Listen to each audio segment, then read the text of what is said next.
Romanos capítulo 5, que é o texto base. Romanos 5, versículos 20 e 21. Diz a palavra do Senhor: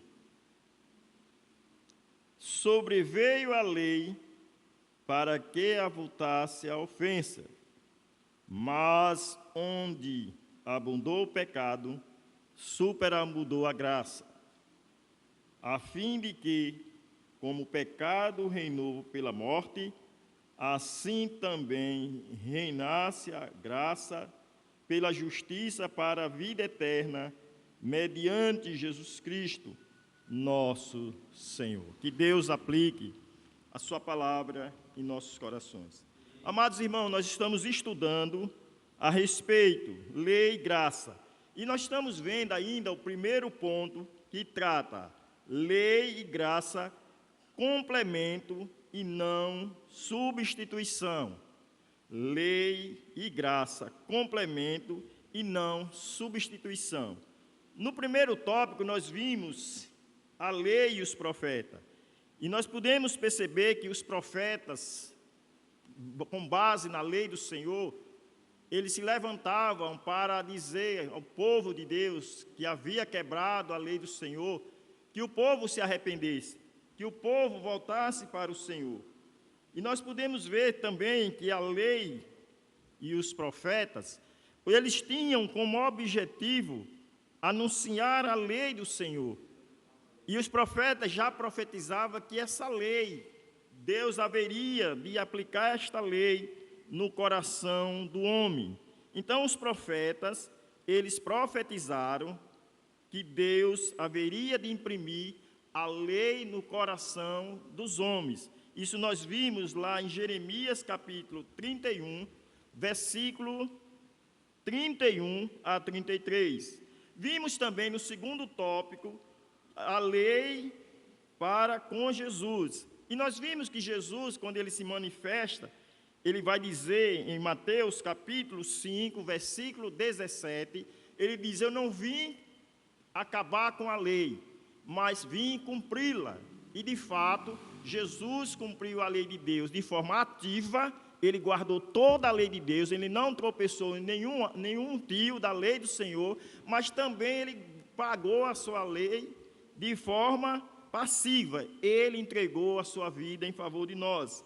E nós vimos também, nós também estudamos esse tópico, que o amor segundo Jesus é o resumo e o cumprimento da verdadeira lei. E nós vimos no texto de João, capítulo 13, versículo 34 e 35. Vamos para esse texto, foi aí onde nós paramos. João, capítulo 13,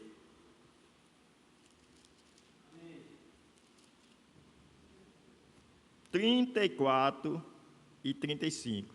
Vou falar bem pausadamente, né? Que a irmã Rosa diz: pastor, às vezes se eu falo ligeiro, não acompanho. Então, vou pausadamente, certo? A Rosa, que gosta de anotar, ela não perdeu os textos. O que é que diz?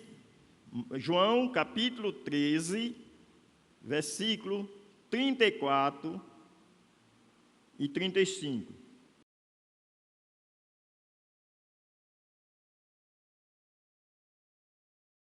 Irmãos, veja que palavra Jesus está dizendo aqui, né?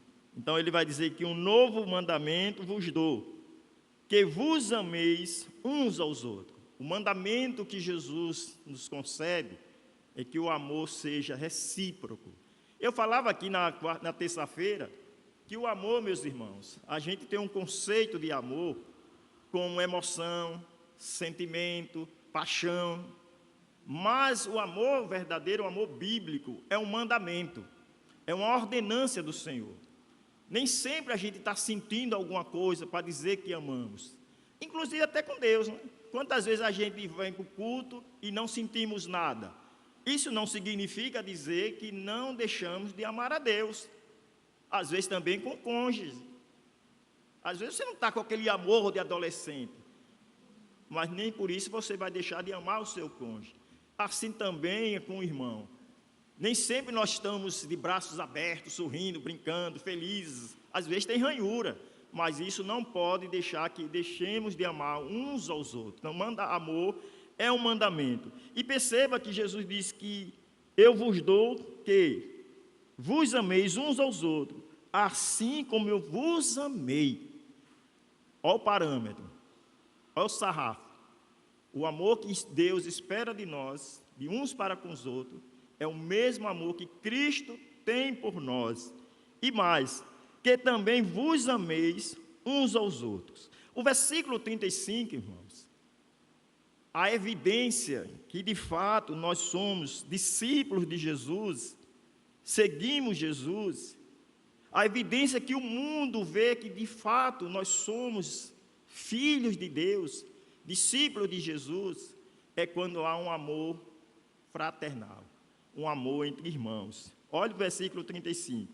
E nisto conhecerão todos que sois meus discípulos, se tiverdes amor uns aos outros.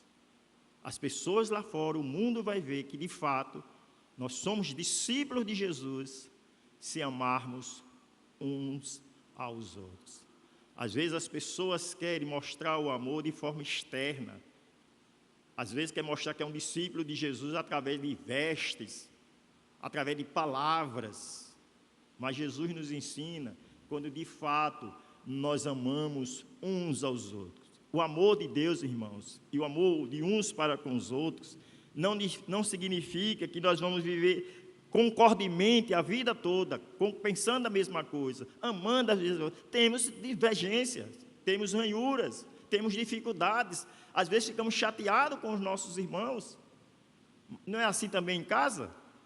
Os filhos, né, marido e mulher, às vezes tem briga, né? Um fica com raiva de um, outro fica com raiva de outro, um puxa no cabelo, outro puxa no braço. Mas fale mal dos seus filhos, fale mal dos seus irmãos, você vai defender. De igual modo, deve ser na vida da igreja. Aqui somos seres humanos, somos pecadores, somos imperfeitos, mas o que deve prevalecer na vida da igreja é um amor uns para com os outros. Certo? Então, nós vimos que Jesus resume este mandamento acerca do amor. Ainda veja João 14, 21.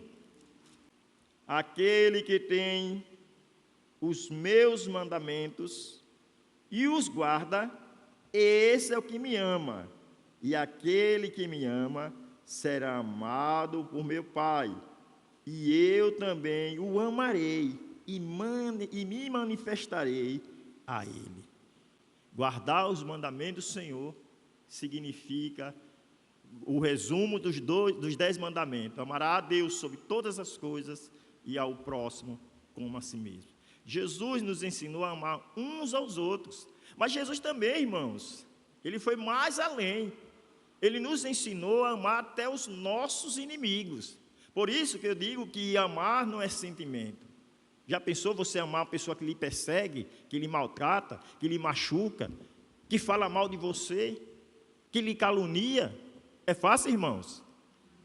A nossa natureza adâmica, caída, quando a pessoa nos maltrata, nos machuca, nos humilha, o nosso desejo pecaminoso é se vingar, é retribuir com a mesma moeda. Mas, como eu falei domingo, a graça de Deus nos educa para vivermos uma vida sensata, justa e piedosa. A graça de Deus nos educa para nós amarmos o nosso irmão. De nós mesmos não temos essa força, de nós mesmos não temos essa disposição. Quando nós amamos de fato os nossos irmãos, os nossos inimigos, é porque Deus coloca esse amor em nossos corações. Por vontade própria não temos condições, mas Deus, na sua graça, nos concede este amor. E quando nós estamos, irmãos, em comunhão com Deus, em comunhão com o Senhor, o próprio Deus se carrega, influiu nos nossos corações o amor pelos nossos irmãos. Que Deus maravilhoso, que Deus bondoso, coloque este amor no nosso coração. E nós vivemos em um mundo de ira, de ódio, de vingança, de maldade, crueldade. E Deus, irmão, nos dá esta graça. Deus nos dá a graça de amarmos os nossos irmãos. Quando nós temos uma vida de comunhão com Deus, comunhão com a sua palavra, as coisas se tornam mais fáceis, as coisas fluem, porque o próprio Deus está colocando esse amor em nossos corações. Em terceiro, letra C, a lei para o apóstolo Paulo. Então vejam, irmãos, que para Paulo, a lei tinha um significado bastante especial. Nós vamos ver, irmãos, que a lei para Paulo, a lei aponta para o nosso pecado. A lei nos mostra que, de fato, quem somos nós. A lei também nos mostra que carecemos de Cristo. Porque a lei diz, olha o seu estado, olha o seu diagnóstico. E sabendo do nosso estado, do nosso diagnóstico, a lei nos conduz, ela nos leva a mostrar que carecemos de Cristo. E a lei também era um guia para mostrar Jesus Cristo. Eu falei outro dia aqui, que a lei é como você ir pelas estradas aqui de Umbaúba, até chegar à instância. Os sinais, as faixas, você vá por aqui, que você chegar 30 quilômetros, você chegará à instância. Se você for por outro lado, você vai para Arauá, você vai para Santa Luzia, você vai para Indiaroba, você se perde. Mas a lei, ela diz, olha, vá até Cristo, confie em Cristo, busque Cristo. O apóstolo Paulo, irmãos, de propósito até rubilei o texto, no capítulo 3, versículo 4 a 6, Paulo, ele, antes de conhecer a lei, antes de conhecer a graça, Paulo confiava na carne. Paulo se achava capaz de cumprir a lei, como eram os fariseus. Os fariseus queriam guardar a lei, queriam cumprir a lei fora de Cristo. E olha o que ele diz aí, em Filipenses capítulo 4, versículo 4 a 6.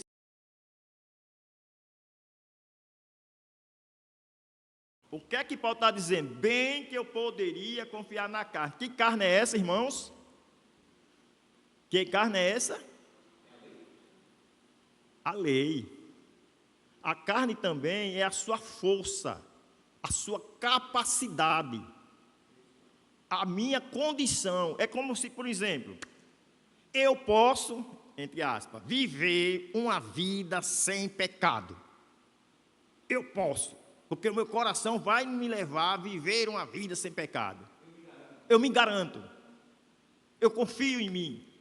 Paulo vai dizer, bem que eu poderia confiar na carne. Ele vai dar as razões pelas quais ele poderia confiar na carne. Paulo está dizendo, no 8º dia, conforme a lei do Levítico, a lei cerimonial, a criança ao 8º dia deveria ser o quê? Circuncidada. Então, no 8º dia, Paulo foi circuncidado. Então, Paulo está dizendo aqui que ele era da linhagem de Israel, da tribo de Benjamim. Benjamim é o filho de Jacó, o filho amado de Jacó, o filho predileto de Jacó, tanto Benjamim como José. Então, ele disse, eu sou da tribo de Benjamim, uma tribo importante. Eu sou hebreu. Em outras palavras, ele está dizendo, eu sou puro sangue, não há mistura em mim. Eu sou um judeu puro, nato. Quanto à lei, os fariseus, irmãos, eles, entre aspas, se achavam que guardavam a lei de Deus, exímios cumpridor da lei de Deus. E nós vamos ver que Jesus, o tempo todo, combateu os fariseus, e principalmente quando nós vamos ler Mateus 23, Jesus escancarou o coração dos fariseus, a ponto de Jesus dizer, vocês são sepulcros caiados, que por fora se mostram bonitos, mas por dentro está cheio de imundícia. Então Paulo disse, eu sou um fariseu, eu sou rigoroso, eu guardo a lei, irrepreensível. Paulo está dizendo, não há nenhum motivo para receber reprimenda. Eu sou irrepreensível acerca da lei. Eu guardo a lei. Aí, verso 6, terminou? Pronto. Então, veja, irmãos, que Paulo ele achava que guardava a lei. Mas, ao mesmo tempo, quando Paulo encontrou a graça de Cristo, ele considerou a lei como esterco, como refúgio, como nada. Paulo, quando conheceu a graça de Cristo, ele disse: eu não tenho justiça nenhuma. É justiça que eu tenho, não vem de mim, mas vem de Cristo. Vá para o verso 8 até o versículo 11.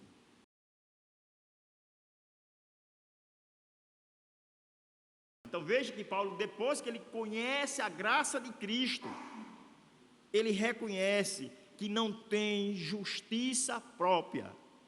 A lei, meus irmãos, aponta o pecado. A lei mostra o nosso estado de miserabilidade. A lei vai dizer: você não guarda, você não cumpre, você precisa de alguém para cumprir a lei perfeitamente. Porque se você guardar 99,999% da lei e tropeçar de um milésimo, você é transgressor da lei. Quando Paulo, irmãos, encontrou a lei, a sua lei e a graça de Cristo, ele diz: ser achado nele, não tendo justiça própria que procede da lei. Aí ele conclui dizendo: senão baseada na fé, a justiça que procede de Deus, que é a nossa fé. Duas coisas, irmãos, que a gente pode ler nas cartas paulinas, que Paulo fala muito, é sobre a graça de Deus e a justificação. Paulo vai dizer que ele não tem justiça própria, senão a que é mediante a fé em Cristo. Justiça que procede de Deus, baseada na fé. Nós somos justificados, ele vai dizer isso, né? Em Efésios capítulo 2, versículo 8, justificados pela fé, temos paz com Deus. O meio que nós somos declarados justos. A justificação pela fé é como se Deus olha para nós. E de fato Deus olha para nós como pessoas sem pecado. Por isso que foi a doutrina principal do reformador Martinho Lutero. Quando ele lê Romanos 1, versículo 17, ele diz: o justo viverá pela fé. Vocês lembram na história, eu acredito que vocês viram o filme de Martinho Lutero, que ele queria ser justo aos olhos de Deus. Aí ele subia escada, lavava, fazia isso, penitência, e para lá, para cá, com todo esforço para ser obediente a Deus, para ser uma pessoa justa diante de Deus. Quando ele lê Romanos, capítulo 1, versículo 17, ele diz: ah, rapaz, essa justiça não é minha. Porque, irmãos, Lutero, quanto mais ele buscava a santificação, a piedade, a obediência a Deus, ele se sentia angustiado, ele se sentia miserável, ele se sentia pecador, sujo. Mas quando ele leu Romanos 1,17, caíram as escamas do seu rosto, dos seus olhos. Ele disse: essa justiça é extra nós, é fora de nós, essa justiça é de Deus. Quando ele termina, irmão, de ler aquele texto, o Espírito trouxe um gozo, uma alegria, uma paz interior, porque ele viu que ele era justo, não com base na justiça própria, mas na justiça de Deus. Paulo entendeu que a justiça de Deus fez ele puro. Lutero entendeu, nós entendemos. Nós ainda estamos no estado de pecadores, pecamos. Mas quando Deus olha para nós, Ele nos vê pessoas sem nenhum defeito, uma pessoa perfeita. Por isso, essa confiança, essa crença é um ato de fé. De nós mesmos nós nos sentimos tão miseráveis, não é isso, irmãos? Tão imperfeito, tão pecador, mas no tribunal de Deus nós somos declarados justos. Se nós entendemos essa doutrina, ele mesmo, Lutero, vai dizer que essa doutrina é a doutrina pela qual a igreja permanece em pé ou cai. Quando nós entendemos a justificação pela fé, nós nos sentimos seguros. Não estou dizendo aqui, os irmãos não pensem, porque cremos na doutrina da justificação pela fé, devemos viver uma vida de pecado. Não, devemos viver uma vida santa, justa, piedosa. Mas ao pecarmos, nós temos o privilégio de pedir perdão, confessar os nossos pecados e Deus nos perdoar e nos purificar de toda injustiça. O apóstolo Paulo, irmãos, ainda, ele vai dizer que compreendeu que a lei, primeiramente, apontava para o seu pecado. Como eu falei nos tópicos, a lei aponta para os seus pecados. Veja o que diz Romanos capítulo 7, versículo 9. Romanos 7, 9. Então, Paulo, quando ele vai dizer que outrora, sem lei, eu vivia. A lei que aponta para o homem pecador. Entenda isso, essa lei que mostra que nós somos pecadores. Então ele vivia, tranquilo. Mas, quando veio o preceito, reviveu o pecado, eu morri. Então ele está dizendo, quando a lei mostrou a carranca que ele era, o seu estado de miserabilidade, eu disse, estou morto, estou frito. Mas, ao mesmo tempo, a lei mostrou para o apóstolo Paulo que ele precisava de Cristo, que ele deveria correr para Cristo. Romanos 8, 1. Então Paulo diz, por causa da graça de Cristo, nenhuma condenação há para aqueles que estão em Cristo Jesus. Os irmãos estão entendendo? Há alguma dúvida? Algum questionamento? Pode perguntar. Pastor, eu não entendi nada. Esse é um estudo, irmãos, que não é comum nas igrejas, certo? Não sei se os irmãos já estudaram aqui lei e graça. Qual é o papel da lei? Qual é o papel da graça? A lei, meu professor dizia, a lei só faz cobrar. A lei só faz mostrar. A lei não vai lhe salvar. Mas ela vai dizer, vá para Cristo. Confie em Cristo. Busque a Cristo, que Ele vai resolver o problema do seu pecado. Muito bem. Entendeu, irmã Raimunda? O papel da lei, está entendendo, o Edson? Então, bem prático, a lei mostra o seu estado. Quem é você? Ao mesmo tempo, ela vai dizer, vá para Cristo. Então, a lei é o pedagogo, o paidia, o pedagogo. É ela que nos ensina, é ela que nos mostra, é ela que nos conduz até Jesus Cristo. E Paulo vai tratar isso em Gálatas, capítulo 3, versículo 24. Gente, é maravilhoso a gente estudar a lei e graça. Parece ser um assunto um pouco complicado, difícil, mas quando nós entendemos a lei, certo? Perceba que nós estudamos os 10 mandamentos, os mandamentos só cobrando, não faça isso, não dirá falso testemunho, não adulterará, a lei só, não faça isso, não faça isso, não faça isso, não matarás. Quando a gente termina de ler os 10 mandamentos, estamos perdidos. Mas a lei vai dizer, não faça isso, mas eu vou apontar para aquele que guardou a lei em seu lugar, e você vá para ele, descanse nele, confie na lei dele. Gente, você sabe o que é aio, Rosa? Rosa anotou aí, aio, anote, oi? Não, aio não, ai que é dor, aí é aio. Aio quer dizer guia, aio quer dizer pedagogo. O aio era o pedagogo do primeiro século. O pedagogo, Cristo, do primeiro século, Você era o pedagogo dos filhos de Adailton. Aí Adailton pegava os seus filhos e entregava para você. Aí você conduzia para a escola, você instruía. Se o menino fosse aquele menino desobediente, aí você, olha, estapinha.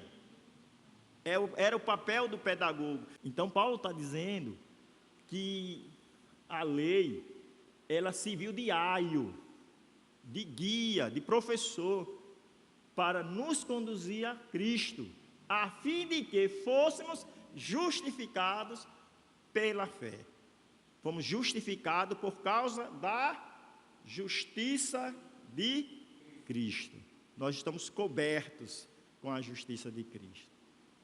Deus, irmão, pode botar isso na sua cabeça, guarde isso no seu coração. Deus nos vê, viu, irmã Raimunda? Viu, Edson? Como pessoas justas. Por causa de quê? Porque você fez coisas boas? Não, por causa da justiça de Cristo. Nós somos declarados justos, declarados inocentes. Nenhuma condenação há para aqueles que estão em Cristo Jesus. Segundo o ensino de Jesus, seguindo o ensino de Jesus, ele apresentou o amor como sendo o resultado final da obra da lei em nosso coração. Veja aí, Romanos capítulo 13, versículos 8 a 10. Romanos 13, versículo 8 até o versículo 10. Diz assim: a ninguém fiqueis devendo coisa alguma, exceto uma coisa. O que é que devemos dever? O amor. Com que vos ameis uns aos outros. Pois quem ama ao próximo, seja irmãos na fé, seja parentes, seja vizinhos, seja o seu inimigo, quem ama ao próximo tem cumprido a lei. De que maneira você cumpre a lei? Quando nós amamos o nosso próximo. E aí veja o que ele vai dizer no versículo 9. Pois isto. Não adulterarás. Sim. Não matarás. Não furtarás. Não cobiçarás. E se há qualquer outro mandamento, tudo nesta palavra se resume. Amarás o teu próximo como a ti. Pronto, o resumo da lei é amar o teu próximo como a ti mesmo. Tanto Jesus como Paulo, irmãos, Paulo está seguindo o pensamento de Jesus, é a segunda tábua da lei. Nós não lemos os 10 mandamentos em Êxodo, os primeiros 4 mandamentos é nossa relação com Deus. Não terá outros deuses, guarda o dia de sábado para santificar, mas a segunda tábua da lei é o nosso relacionamento com o nosso próximo.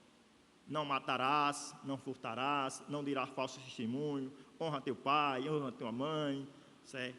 Não cobiçará a casa do teu próximo. Então, Jesus aqui e Paulo, eles estão resumindo que tudo isso, veja que ele está citando tudo aqui que está na tábua da lei, na segunda tábua. Não adulterarás, não matarás, não furtarás, não cobiçarás. E se há qualquer outro mandamento, tudo nesta palavra se resume: amará o teu próximo como a ti mesmo. Irmãos, Paulo ainda lá em 1 Coríntios, capítulo 16, versículo 14, quando eu vi esse versículo, eu digo: meu Deus, me ajude, tenha misericórdia. Veja o que é que Paulo vai dizer no capítulo 16, versículo 14.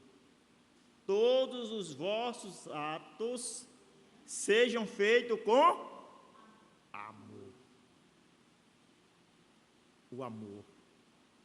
Todos os nossos atos, seja para a glória de Deus na igreja, seja com o nosso semelhante, seja com os nossos cônjuges, seja com os nossos filhos, seja qual for a área, este deve ser os nossos atos de amor.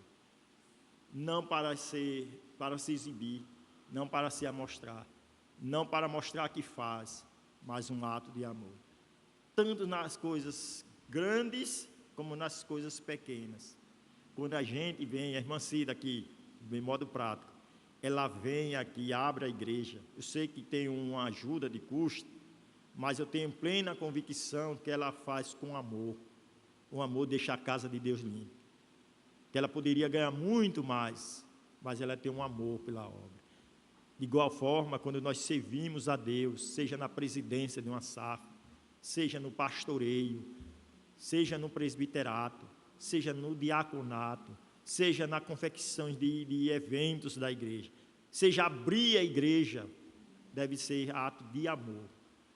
Não porque nós fazemos forçado, não porque fazemos para ser reconhecido pelos homens, para se amostrar, como diz o nordestino, para se aparecer, mas os nossos atos devem ser feitos com amor.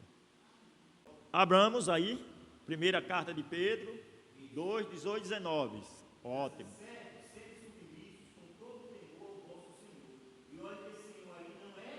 Não. Senhor aqui, gente, deixa eu abrir aqui o contexto. Sabe quem era esse Senhor aqui? Vocês sabem, irmã Cida, quem era esse Senhor? Quem é esse Senhor que Pedro está falando? Você sabe quem era? Uma pessoa bem calminha, tranquila. Sabe quem era? Não. Olha o texto. Servos, seres submissos, com todo temor, ao vosso Senhor. Tá, letra maiúscula. Estou perguntando, sabe quem é esse Senhor? Não. Nero.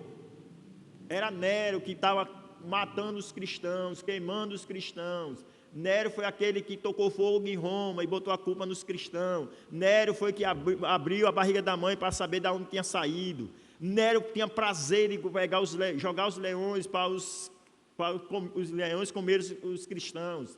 E Pedro está dizendo, servos, seres submissos, com todo o temor ao vosso Senhor. Eu vou abrir aqui um parênteses. Meus irmãos, o cristianismo raso que nós estamos vivendo, um cristianismo pobre de conhecimento da palavra de Deus, pobre de espiritualidade, de devoção a Deus. Vocês acham, se nós tivéssemos no nosso contexto hoje, será que nós teríamos condições de realizar essas coisas? Não estou generalizando, tem as exceções, mas a maioria não. Irmãos, eu sou muito sincero, às vezes com pouca coisa a gente fica irado, chateado, revoltado, se rebela, não quer vir para a igreja, discorda, fica furioso. Estou dizendo comigo, eu estou dizendo comigo, não estou citando irmão não, é comigo. E nós precisamos, irmãos, de fato, viver na prática esse amor. Esse amor, e Pedro está dizendo aqui, não somente se for aquelas pessoas boas e cordadas, mas os perversos. Se Deus hoje permitisse uma perseguição sobre os cristãos, a peneira seria grande, meus irmãos. A peneira seria terrível. Muitos iam abandonar a fé, muitos não iam suportar, porque nós somos hoje muito sensíveis, muito sensíveis. Quando nós temos, quando a gente tem uma comunhão com Deus, a gente sente, os cristãos sentiam, os cristãos estavam dispostos até a apostatar. Foi necessário que Deus usasse o Espírito Santo, iluminasse Pedro, para estimular esses irmãos. Não foi à toa essas palavras, foi para o estímulo, para os irmãos suportar que a perseguição do primeiro, segundo e metade do terceiro século foi terrível. Os cristãos tiveram um respiro com o imperador Constantino, mas os 2 primeiros séculos, Nero, Domiciano, Calígula e tantos outros imperadores, eles massacravam os cristãos. Os cristãos penavam. Quem lê a história da igreja vai ver como os cristãos sofriam. Nós estamos no século 21, os cristãos não querem sofrer. Nós vivemos, irmãos, na cultura do hedonista, a cultura do prazer, sem dor, sem sofrimento. E essas igrejas aí que a gente vê lá fora, pare de sofrer. E Pedro vai dizer, estou aqui abrindo um parênteses, porque a Adélio tocou aqui, Pedro vai dizer, para isso nós fomos chamados para sofrer por causa de Cristo. Nós, como cristãos, nós temos que imitar Jesus no seu estado no seu estado de testemunho, seu estado como ele anunciava a palavra, nós imitamos Jesus na proclamação, mas também no seu sofrimento. No seu sofrimento. Então, se Deus mandar uma perseguição para a igreja, muitos crentes, a geração de crentes de hoje talvez não suporte, porque são crentes superficiais, cristão de igreja de parede preta, cristão de louvor, mas não são aqueles crentes que estão ali sofrendo ao pé da cruz. Que Deus tenha misericórdia de nós. Mesmo sendo o apóstolo dos gentios, Paulo nos apresenta a lei como algo... Paulo não apresenta a lei como algo ultrapassado ou substituído pela vinda de Jesus, mas aponta para uma complementaridade entre a lei e a graça.